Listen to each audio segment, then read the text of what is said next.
Hi everyone, it's Bev DeBono, and I have a very, very fast wreath page to share with you. This was an idea we had done with old CM using a circle and a lot of stickers, and I'm using it with 1.5 inch squares today, and you can see how versatile these are.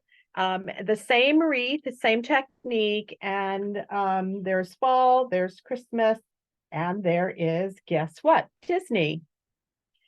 So this is what we're going to need.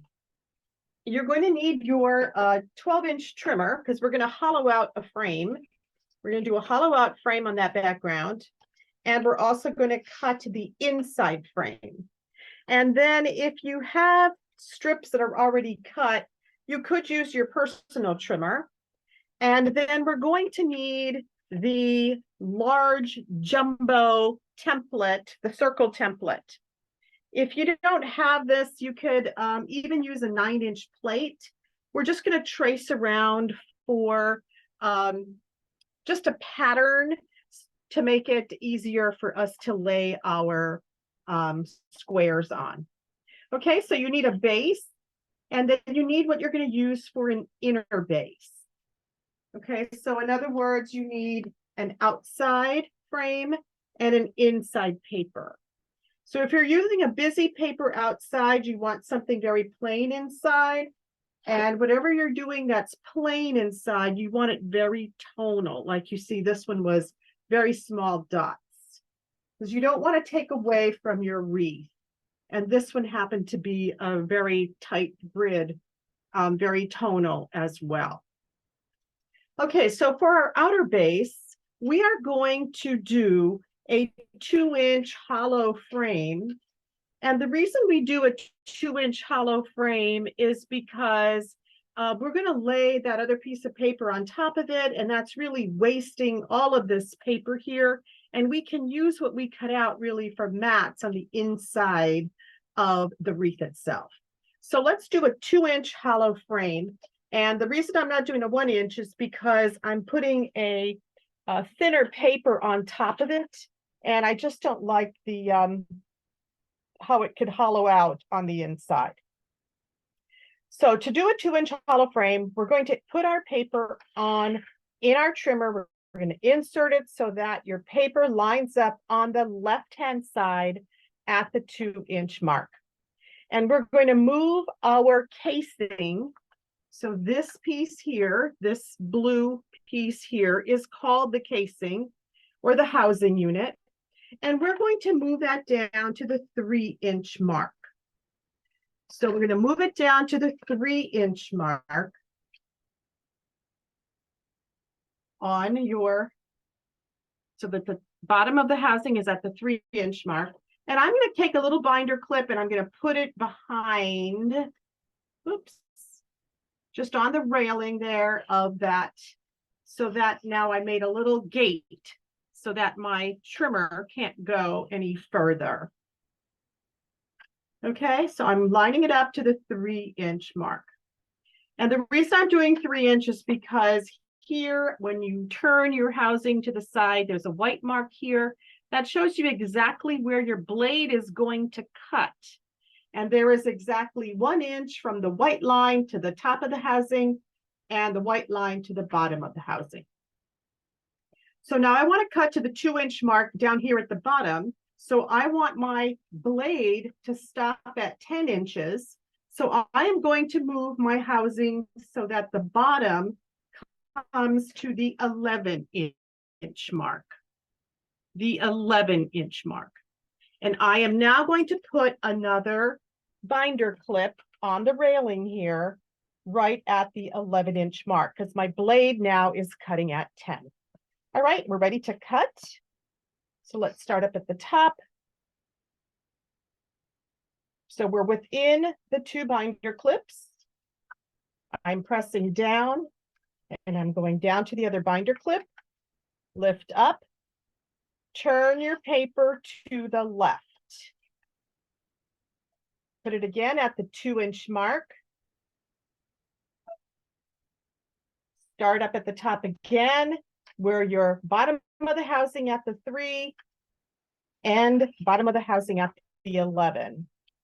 Lift up your arm, turn to the left. Slide your paper to the 2-inch mark. Bottom of your housing at the 3-inch mark, press down. Bottom of your housing at the 11-inch mark. So we're not cutting all the way through. We are creating a frame. Turn to the left again. Put your paper at the 2-inch mark. Top of your housing at 3. Go down to bottom of your housing at 11. And now you have a perfect 2-inch hollow frame, and that is what we're going to use for the outside base.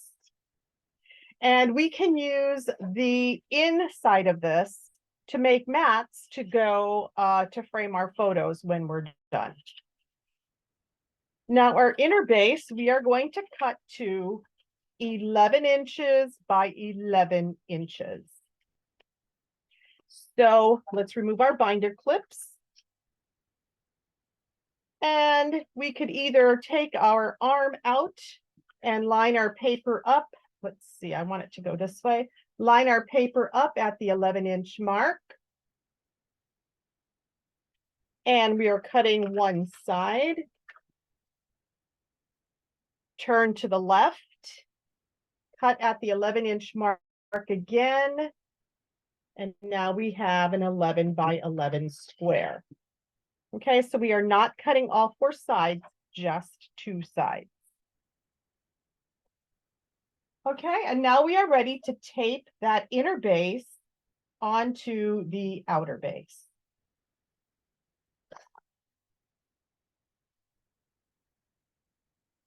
And I'm doing another fall one. And the reason is I realized that Thanksgiving, we ended up only taking 1 photo. So how sad is that? I'm the one who's always telling everyone to take your photos, and we forgot. So I only have 1 photo from Thanksgiving, and this way I want to showcase it on a very large frame. And so I'm doing another page for Thanksgiving. Okay, so now we're going to center this. Excuse me. We're going to center this right on top of the outer frame, and that is going to be centered at a 1/2 inch in all the way around. And if you're using your 13 by 13 mat, it's really easy to see how everything gets lined up. Okay, so we have a 2-inch hollow frame, and now we've put our paper onto inner base onto the outer base. Now we want the jumbo circle template. And we are just using this to draw with a pencil. We're going to draw a line on the inside. So center that right on your inside base, and lightly with your pencil, just draw a line all around the inside. If you don't have a jumbo circle, it's about a 9-inch circle, and you can use a dinner plate. I've done that in the past. Okay, now I want to use 1.5 inch squares. And I have tried this with larger squares, but they were a little too big for this particular wreath. So I've just selected, I have a bunch of scraps, and this is a wonderful page that you could do with scraps. I've selected a bunch of scraps that I'm going to use, 1.5 inch scraps. These are from previous projects. And if you don't have them handy, like I said, these are all from previous projects that I've done. So now I'm just going to cut these 1.5 inch by 1.5 inch, and you need between 18 to 20 of them. 1.5 inch by 1.5 inch, between 18 to 20. It really depends how you're spacing your squares. So go ahead and cut these. For me, I'm using this personal trimmer because Most of these were already cut for into smaller pieces, so I don't need to cut large pieces off. These were all scraps, and this is a really great way to use scraps. So just get some coordinating colors of what your theme is going to be. Like I said, I'm working on Thanksgiving, and I am just cutting 1.5 inches by 1.5 inches. If you have an 1.5 inch square punch, go ahead and use that. That will make it much faster. But I am just using some scraps that I had.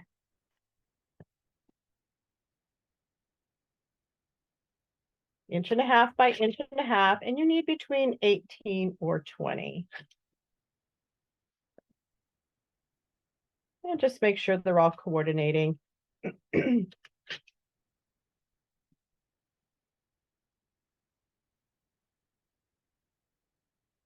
And this is going to be there we go. It was already 1.5 inches. All righty. So you see I have several different, lots of different colors here. But they're all fall related. I just want to make sure I have enough, so I tend to overcut so that I don't have to cut any more at the last minute.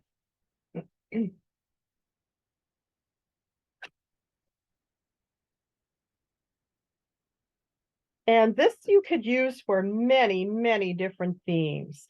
This is great for baby boy, baby girl. This is great for school. It's great for Heritage, Mother's Day, Father's Day. You can use this for anything. I love it when you want to really showcase some pictures because it's a really beautiful, beautiful title page. Okay, so now I've cut all of my squares. And now what I want to do is just kind of play around with the colorations here and what's going to go where. So I'm just going to arrange it to see how I like my colors.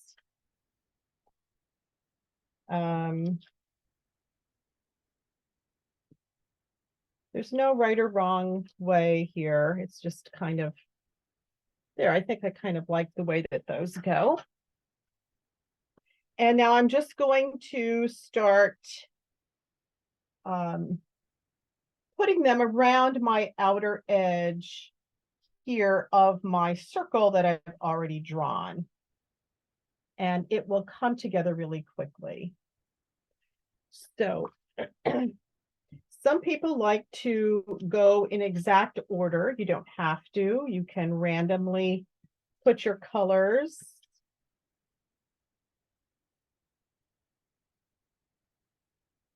You know, as I said, it depends how tight you're going to make your squares.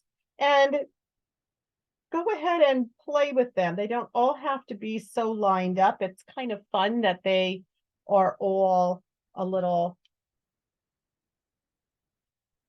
different. In other words, what I'm saying is it doesn't have to go exactly like this where it's so straight. I like them when they're just kind of playing around. Kind of like that. They're dancing in a way. And I think it gives it a little bit more interest. See how fun that is? It's just a fun way. And then I'm going to and then before you tape it down, take a step back, make sure it's nice and round. And before you start taping it down, and then I'm going to just rearrange these because I'm getting close to the edge here where the colors are repeating. So, okay, so how fast was that? So I'm just going to, like I said, take a look, and this I may just move some in a little bit because it may not be exactly as round as I want it to be. But I think that's pretty much it. So I'm going to go ahead and tape these down. And then I'm going to just add some decorations and a title and some stickers to it. So I might use, and I'm using just all pieces from various fall collections that Creative Memories had. And I'm just going to maybe add something down here with a couple of leaves. And my title, Autumn is by Season. So that is going to complete my page. And then when you're done, you could also just put a couple dots all the way around. So comment, tell me which ones you like. People always want to know what size photos. So here's a 5x7. This is the Rockefeller Christmas tree, which is one of my favorites in the whole world. And that's going to go right here on that page because it's just such a beautiful idea. Then you could also do smaller sizes. Like you could do 3.5 by 3.5. So this is 3.5. Just like that. Or you could do a 4x4, or you could do a 4x6 and a 4x4. You could also do some circles. This is great for like for this Disney one, great for like the family vacation. A couple really great shots in front of the castle and stuff like that. So, or you could just do a 4x6, one big 4x6, and maybe a couple 3.5 by 3.5. Okay, so comment on my comment section here. Tell me which one you like the best. Do you like Christmas? Do you like Disney? Do you like autumn or fall? And tune in again with me next time. It's Bev DeBono Designs. I have many videos online, and I hope you enjoyed tonight's fast technique.